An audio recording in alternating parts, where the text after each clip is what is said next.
JoJo parte 1 Phantom Blood, digamos que tuvo un inicio más que atropellado. No le fue muy bien en las encuestas de popularidad de la Jump, mostró algunos problemas estructurales como síntomas de un Araki que se estaba adaptando a la idea de hacer un manga más tradicional, y bueno, si bien es un título que tiene sus cosas positivas, eso no quita que se siente un poco derivativo en el contexto de la revista en ese entonces. Pero luego ocurrió algo que jamás creí ver. Luego de una movida sin precedentes de matar a su protagonista, Araki redobló la apuesta con JoJo Bizarre Adventure parte 2 Battle Tendency. Battle Tendency me explota la cabeza, es algo que no tiene sentido que exista. ¿Por qué digo esto? Bueno, todo autor tiene un periodo de crecimiento tanto como artista y como escritor. Akira Toriyama tenía mucha más experiencia cuando inició Dragon Ball que cuando hizo Dr. Slump. El primero se siente como una obra más pulida. También está One Piece. Para la altura de Water 7 se notaba como una obra mucho más trabajada que en sus inicios. Pero estos fueron procesos progresivos donde poco a poco se van viendo las mejoras de estos mangakas. Con JoJo no pasó esto. De alguna forma, Araki pasó de 0 a 1000 literalmente entre un capítulo y el otro. Es algo de no creer. Ahora vamos a explorar eso en detalle en JoJo Lands, la sección de PBZ donde hablamos de todas las partes de JoJo a velocidad de tortuga. Pero hay algo que tiene que quedar claro de entrada. Todo aquello que hace bien parte 1, Battle Tendency lo hace 2 veces mejor, y la gran mayoría de los problemas que tenía la historia de Jonathan no están presentes en la de su nieto. Joestar, Joseph Joestar, JoJo te yondekure.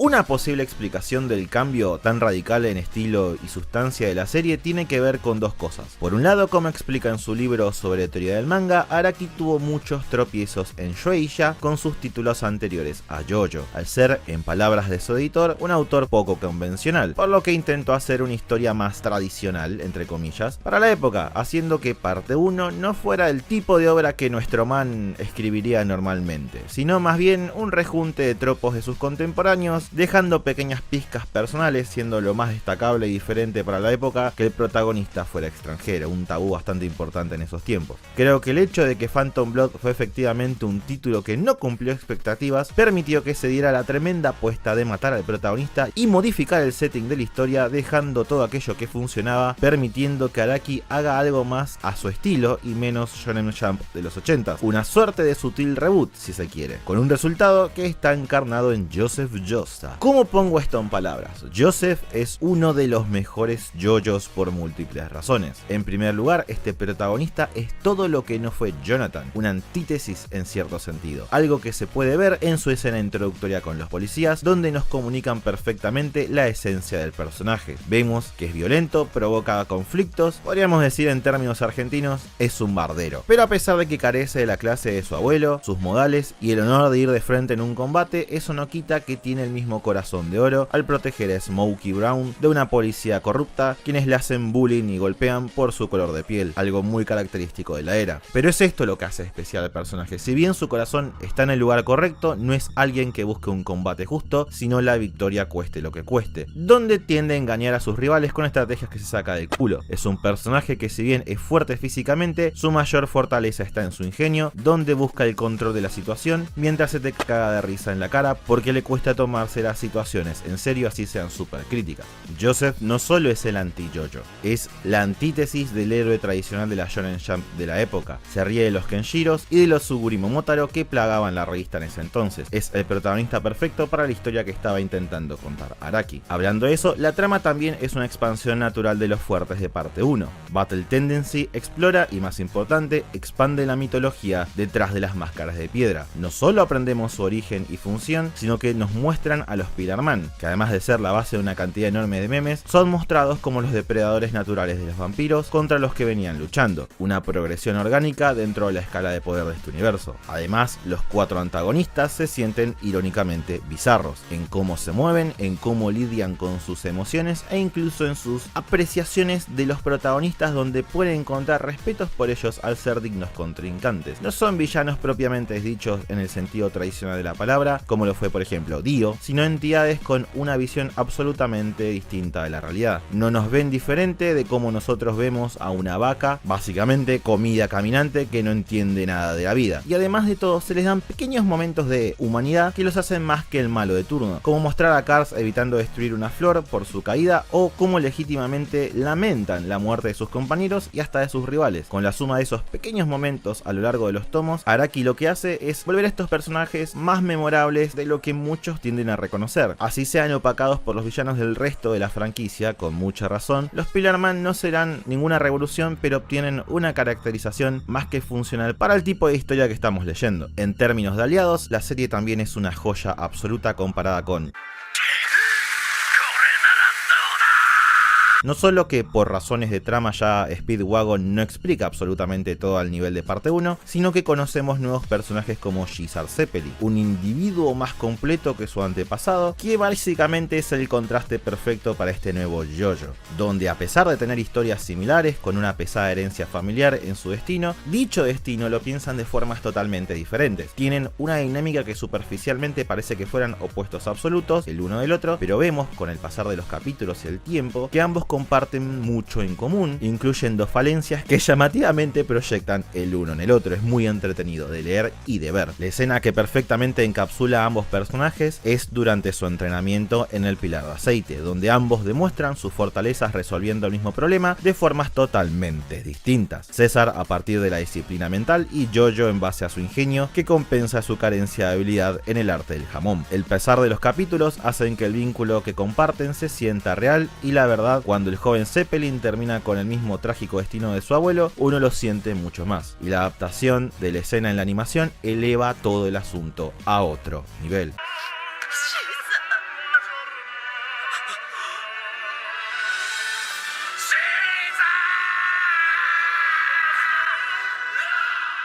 Gisar termina siendo mucho más que un rival, termina convirtiéndose en un verdadero amigo que con su último aliento no intenta seguir luchando o salvarse a sí mismo, sino rescatar a su amigo con el antídoto del veneno que lleva en su cuello, un verdadero guerrero que hasta el Pillar Man logra respetar. Finalmente está Lisa, discutiblemente uno de los mejores personajes femeninos de Araki, quien también fue algo bastante poco común para la Jump de esos tiempos. La idea de una mujer que fuera tan ruda y fuerte era algo absolutamente nuevo, y a esa altura, en la revista, toda obra con éxito tenía al reparto femenino reducido a intereses amorosos con diseños adorables o sexys y listo, no mucho más que eso. En ese sentido, Lisa rompe moldes, pero esa ruptura, irónicamente, la termina limitando a largo plazo. Como mentora es genial, es dura cuando debe serlo, y cuando uno entiende su pasado se vuelve todavía más admirable lo estricta que es con JoJo. Pero por otra parte, si bien tiene pequeños momentos para ser genial y lucirse, en el momento de la verdad contra los Pillar Man es absolutamente demacrada en combate, y de una forma que se siente hasta forzada por cómo se dio de esa manera tan anticlimática. No tengo forma de comprobarlo, pero luego de todo lo que comentó Araki sobre cómo tuvo que lidiar durante todo el proceso creativo de JoJo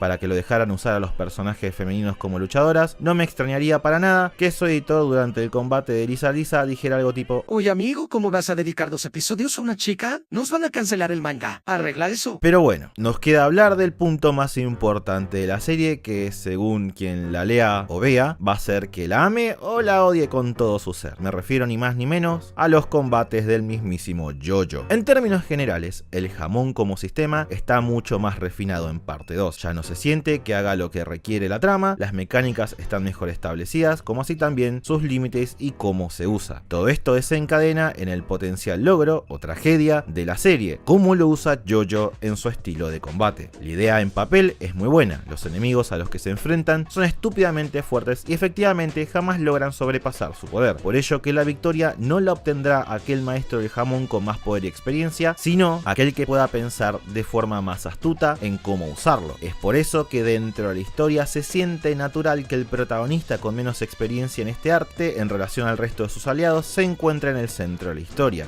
Joseph es un personaje que piensa de forma no tradicional las peleas, creando estrategias poco convencionales y estúpidamente difíciles de predecir y resolver. Y es acá donde todo se complica un poco. Los planes de JoJo, sin dar mucha vuelta, son una sacada de culo atrás de la otra. Muchas de las situaciones que se presentan se nota que las improvisa el autor para que el personaje no se muera ahí mismo, algo que en el anime, ya sabiendo para dónde va la cosa, no se siente tanto, ya que amortigua un poco esto, dejando algunas pistas previas de lo que JoJo está planeando si uno se pone a prestar atención o mira la serie por segunda vez. Estos planes, en lo personal, sentí que funcionan específicamente por cómo es Joseph. Su carisma y falta de seriedad hacen que le pueda creer que estas situaciones se están dando. Es un personaje que si te hace el clic mental, vas a dejar que te mienta en la cara, haciéndote creer que esto estaba todo planeado y vos como lector le vas a creer. Si no, se fue toda la mierda. Escenarios como estos serían imposibles de lograr con Jonathan y ni hablar de Jotaro, pero va a ser totalmente entendible que no puedas disfrutar la historia si la lógica absoluta de la escena es fundamental para que vos puedas entretenerte y disfrutar a fondo toda la situación, cosa que muchas veces no pasa y de vuelta se entiende. Si la verosimilitud reina suprema en tus gustos, la parte 2 de JoJo te puede matar. En ese sentido es terrible. Por ejemplo, pensemos en esta escena que creo que es icónica e encapsula perfectamente este dilema. Si vemos la pelea contra Straits, es excelente en términos de estilo y presenta la idea central de la que va a ser la victoria de JoJo en el cierre de la saga. Puede que los humanos sean más débiles, pero viven en la modernidad y esa tecnología va a ser clave para mantener el ritmo de combate con estas criaturas mitológicas alejadas de nuestro mundo por generaciones. Temáticamente es apropiado, espectacular, uno podría decir, pero si uno se pone a pensar en la coherencia interna de la escena, no se sostiene para nada bien. ¿De dónde sacó Joseph el subfusil Thompson que usa contra Straits? ¿En dónde carajo tenía las granadas con las que terminó de liquidar en el bar a su enemigo? No tiene el más mínimo sentido y de nuevo, en mi caso, mataría todo si no fuera por la forma en la que JoJo articula todas las situaciones para que el estilo y hasta cierto punto la sustancia temática, por lo menos de vuelta en mi caso, compensen la falta de coherencia interna de las escenas. Entonces, Battle Tendency tiende a gustar o no en función de qué tanto uno esté dispuesto a dejar que el estilo domine sobre la coherencia de la historia en los pequeños momentos vinculados con los combates. Es una cuestión muy personal, por eso, si bien amo el manga, también creo que hay valor en el anime. Ambas experiencias tienen sutiles cambios que hacen que retroactivamente se complementen. La animación hace ajustes en la continuidad de la historia, desde agregar la marca de nacimiento Joestar hasta esto de crear indicios de los planes que Joseph desarrollará más adelante, y omite ciertas redundancias. Por ejemplo, cuando le ponen los aros de veneno a JoJo en la garganta, los enemigos le plantean claramente que no se los va a poder sacar, y si lo intenta va a esparcir lo tóxico muriendo en el proceso, por lo que se elimina, por ejemplo, una escena de un doctor que repite la misma información. También expande detalles de la historia del pasado de Lisa, algo que refuerza muchísimo al personaje, y bueno, la presentación audiovisual de la obra es brillante. Toma todo el estilo de Araki en ese momento y lo celebra sin ningún miedo como una fiesta de estilización total. Pero el manga también tiene lo suyo. Hay escenas de Erina con Joseph que se perdieron en la transición a animación y me redolió, como así también otros momentos que no voy a spoilear, que no es que cambien la historia, pero que complementan a algunos personajes un poquito mejor. Creo que ambas versiones son dos caras de la misma experiencia, que es parte 2, y ver una no significa que la otra no te pueda otorgar algo nuevo o una nueva visión sobre toda esta historia. Y bueno, eso es todo lo que tengo que decir de Battle Tendency por ahora. Es una historia que si dejas que te lleve, juega con tus expectativas todo el tiempo, haciendo que la trama no siempre termine en los lugares predecibles. Onda, en un mundo donde los japoneses pretenden que no fueron aliados de los nazis en la Segunda Guerra Mundial, Araki no solo se atreve a traer eso al frente de la historia, sino que incluso tiene la osadía de explorar que no todos los soldados eran malos genéricos, e incluso aquellos que sí son bastante hijos de puta pueden ser carismáticos y luchar por un bien mayor. Sí, es un manga donde el nazi genérico maligno de turno aprende que ningún ser vivo debería alcanzar la perfección, contradiciendo literalmente uno de los motores discursivos de su líder. Y a pesar de ello, finalizando el conflicto, el personaje muere en el campo de batalla con orgullo por su causa. Y eso es algo que no se lee todos los días. Este sorete hijo de puta escribe tan bien a veces que me está haciendo hablar bien de un jodido nazi del orto. Así que nada, me saco el sombrero ante lo que siempre fue pensado como un filler.